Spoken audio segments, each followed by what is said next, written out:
with a downward dog. I always feel like downward dog is an amazing move to really kind of suss out what's going on with the body, because it's something you do all the time in vinyasa classes, and it's probably one of the first poses that you'll do kind of on your hands and your feet.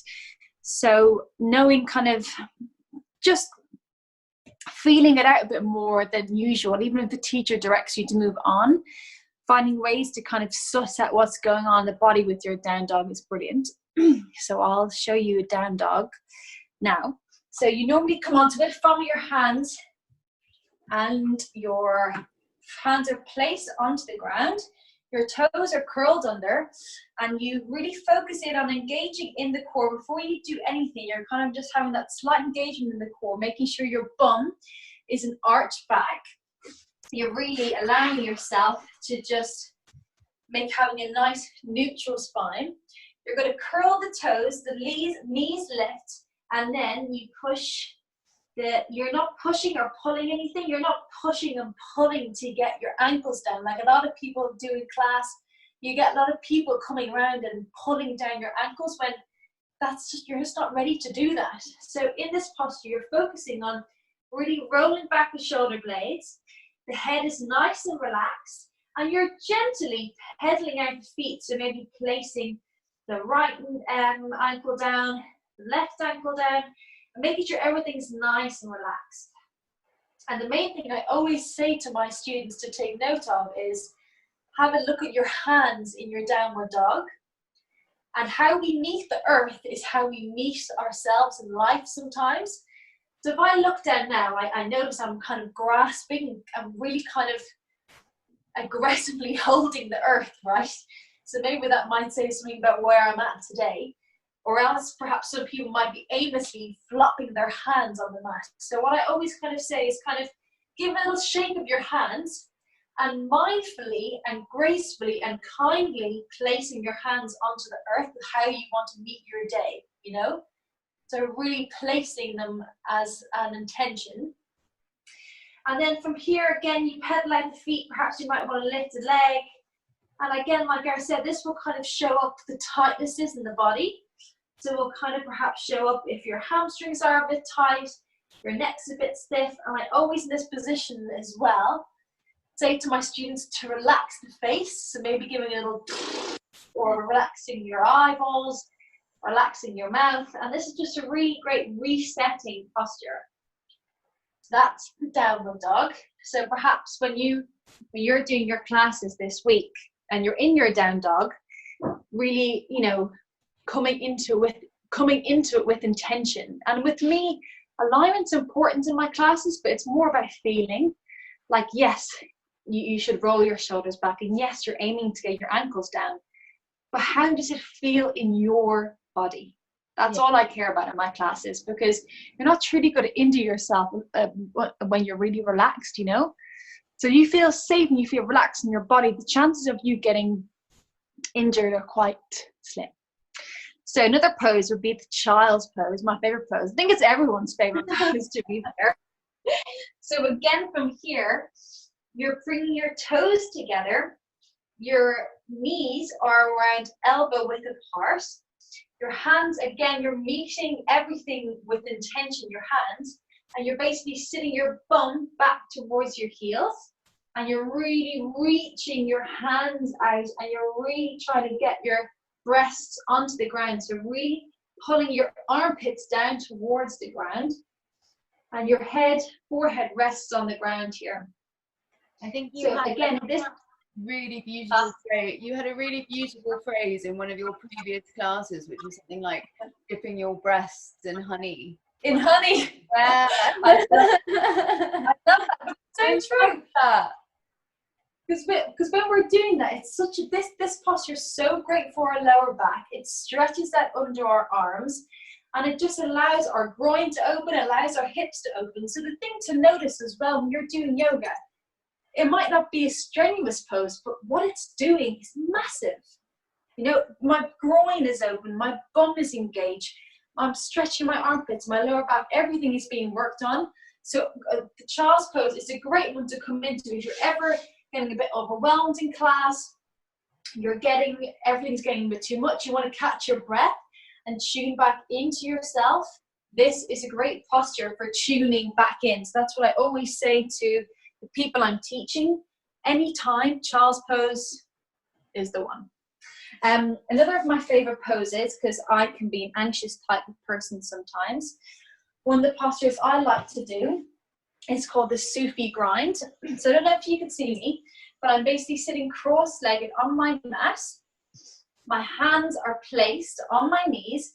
I roll my shoulder blades back, have a nice long spine, and all I'm basically doing is doing a nice little rock around. So I'm rotating my upper body around my lower body. And this, again, it's a simple posture, but it really is an amazing posture for grounding, for feeling your sit bones on the earth, for kind of working any kind of niggles and creaks that you might come across in your lower body. And it opens up the groin area. So when we do that as well, it induces kind of creativity. It gets rid of any kind of stagnant energy. So any kind of hip opening fluid movement around the lower part of the body is just great for inducing that. So again, you're just kind of having a little rock and roll in these positions. They're one of my favorites. You can feel it throughout like your whole body. Yeah, exactly. And again, and working with any sticky parts that feel sticky, you know. Another favorite posture is, because I love doing any kind of hip opening moves. They're my favorite things to do. And I think it's because my hips are quite flexible. I feel like I can really relax in hip opening postures. So the pigeon is a lot of people's favorite pose. And the pigeon you come to by, in your downward facing dog, will lift the bum up towards the sky. Again, nice with intention. You'll inhale, you'll lift the right leg up towards the sky.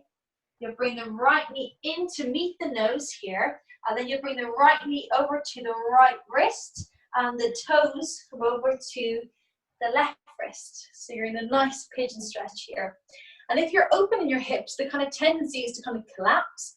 But if you are open, again, keeping a nice proud chest and allowing the hips to be even so you're not kind of going over to one side, and gently allowing the hips to open. And perhaps you might stay up here. If you're flexible, you might perhaps come down onto the elbows. But wherever you are, whatever posture, especially if the teacher is telling you to breathe and to relax, really allowing your whole body to just sink with each breath that you do, especially in these kind of postures, and these postures that normally come towards the end of class.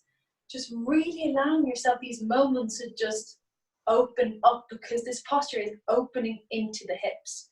So again, you'll stay here for however many breaths feels good for you if you're doing your home practice.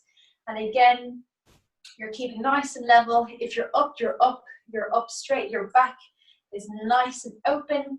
Or if you're coming down, and you're just resting and you're grounding and sinking and keeping those hips level. And you'll do that on both sides. So that's another one that's fantastic. And did I do another one that's great? I don't know if I mentioned it, but any kind of inversion. And an inversion basically means when your lower body is above your upper body. So that being a headstand, that being a shoulder stand, that being anything where your legs are just above. Because when you do that, it's scientifically proven to calm down your nervous system. You come out of your fight or flight mode and your body is gradually brought literally scientifically down, because all the blood is rushing down and it's truly actually relaxing you. So that could be any kind of inversion. The simplest one is literally, it's called the bug pose. You'll literally, I'll show you in a second.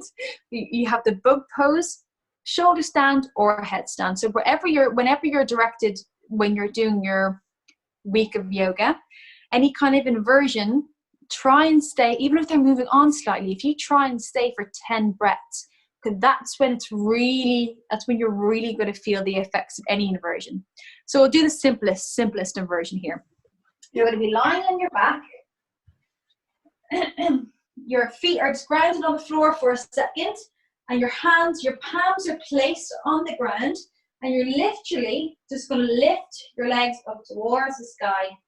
And that is the simplest one in the world. Your head's on the ground, and you're literally chilling out here, heads on the ground, palms on the ground, and your feet are relaxed and they're up. And that's it. And it's the simplest of poses.